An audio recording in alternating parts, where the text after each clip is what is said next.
In this video, I'll show you how you can save a DaVinci Resolve project to a USB drive so you can then move it to a computer and you can then reopen it and re-edit it with all of the original video files with no problems.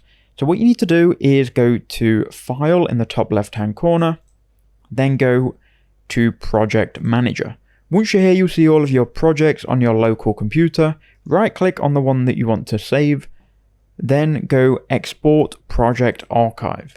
Then you can choose a location. I would first choose a location on your computer to save it to. I'll just keep it as Untitled Project 1. You can save it as whatever you want. Now here it's important to make sure you've got media files selected. You can uncheck render cache and proxy media, but just for the example, we're going to select all of them. Media files is the one that you absolutely need to be checked. Click OK, and it will then save it to your desktop. You'll then be able to see it on your desktop. It will all be in a folder.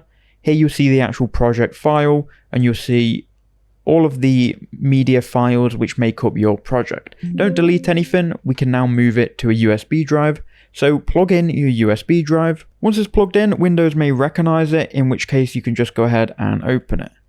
If not, you need to go to your File Explorer down here, then go to this PC, and then select your USB drive. Once you've done that, all you simply need to do is right click and copy this folder, then just simply right click and paste it into your USB drive. Then you can go ahead and close out of this, click the upwards arrow in the bottom right, right click on the USB icon, and then make sure you eject it safely. Now you can plug in this USB drive to any computer and edit it where you left off with all the original media.